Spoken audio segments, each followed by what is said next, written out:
Okay, House Bill number 4757. Seven. Yeah. Okay. I am, of course, in full support of that bill. But can you just please enlighten us? What exactly are the proposed amendments, revisions, or reforms to UDHA? I would suppose that this bill is actually proposing amendments, modifications, revisions, and more importantly, reforms to UDHA, particularly in the areas of on-site resettlement, also participatory, Participatory. inclusive People's Plan. of the ISFs, and when it comes to relocation, when it comes to resettlement. So can we please be enlightened about the key features of this bill insofar as they would amend UDHA? I suppose this bill does not seek to entirely repeal UDHA. Am I correct? Your sponsor. Yes, Mr. Speaker. Actually, this is not supposed to amend the UDHA. This is another bill which is to provide framework for DSUD, NHA, and other housing agency in order for them to have a guidelines when they will have embark on housing project, socialized housing project. Like I mentioned a while ago about People's Plan. I believe it is very important, especially when we are talking about relocation. People's Plan is very important. People's participation is very important. That's why this bill is a framework suggesting to DSUD or telling DSUD that this should be their guidelines when they formulate or they will embark housing projects, socialized housing project, whether this is for relocation, whether it's a township program for a housing project, and other various socialized housing project for DSUD and NHA and other housing department agencies that we have right now. Yes, and of course the esteemed sponsor agrees or realizes that the housing sector, especially the urban poor sector, has myriads of challenges that have been besetting it for decades already, particularly in the areas of relocation, in the areas of socialized housing. And therefore, I'm glad to hear that one of the features of this bill is the prioritization of on-site resettlement. Honestly, sa totoo lang, when we talk about housing, it's really a very complex problem. Kasi yung problema ng housing, it's not only about relocation site.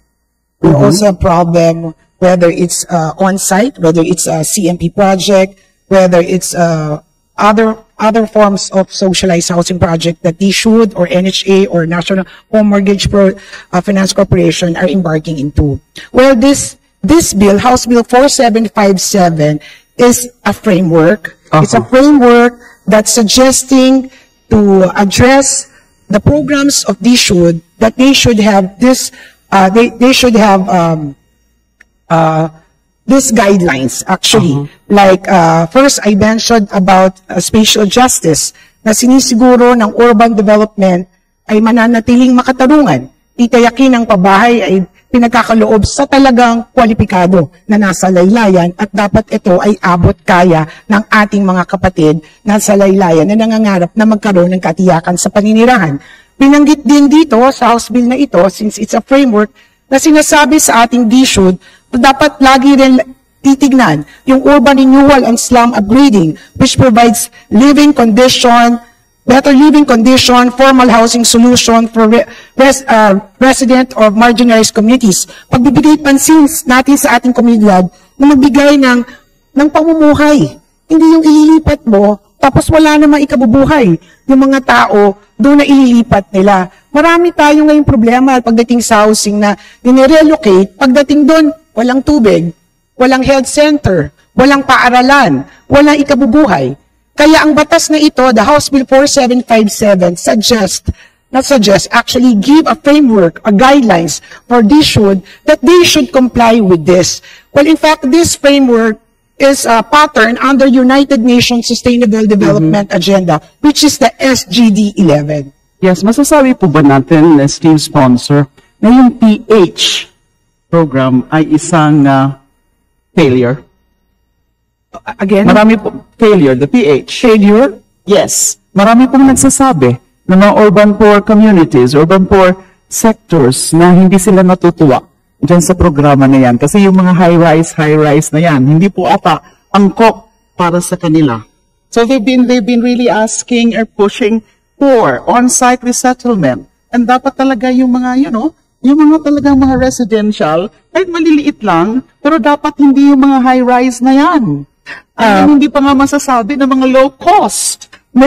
Yes, Mr. Chair, I agree with you that hindi nag-succeed yung 4PH. Una, mahal siya. Yes. When we talk about 4PH, yung first to 10 years niya, ang babayaran ng isang benepisyaryo sa maliit na spasyo na 21 to 25 square meter ay nagkakahalaga ng 7,000 kada buwan. Ngunit pag dumating ng paglabing isang taon, nagiging 11,000 hanggang 15,000. Di ba dapat habang tumatagal ang pagbabayad mo, ang natural na dapat maramdaman ng mga benepisyaryo ay gumaan ang pagbabayad, hindi lalong tumaas ang kanilang mga bayarin pagdating sa usapin ng kanilang pabahay.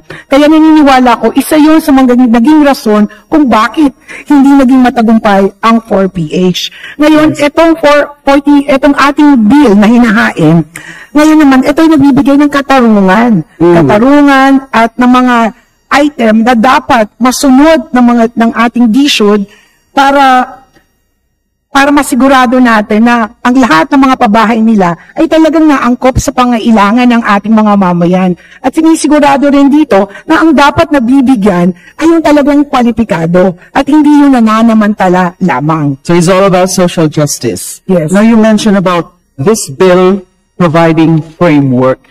Yes. So you're talking about legal and institutional framework, I suppose. Yes. So it's not yet too late to be providing this legal and institutional framework. Kasi dekada na nga ho ang problema natin sa socialized housing. At nabanggit ko po during a budget interpellation na sa DSUD na yung, this presidential proclamations na matagal na, pero hindi naman talaga napapa-implement yung mga presidential proclamation. So tunay na wala tayong matibay, wala tayong malinaw na legal and institutional framework. So it's only this time that we are thinking about this legal and institutional framework. So you believe, Madam Sponsor, that it's not yet too late to provide that missing legal and institutional framework. I hope that it's really not. Yes, Mr. Speaker, it's not too late. Wala namang nahuhuli sa mabubuting intensyon at gawain. Ngunit ang framework na ito, inuulit ko, magpapatibay at magbibigay katarungan para sa mga proyektong pabahay ng ating pamahalaan na sisiguraduhin na ang lahat ng sektor ng kailangan ng proper na koordinasyon like DILG, LGU, DSUD, PSA, lahat ito ay dapat magtutulungan at lang lahat ng sektor na kailangan na involved sa usapin ng isang maayos at disente at abot kayang pabahay na ibibigay ng ating pamahalaan.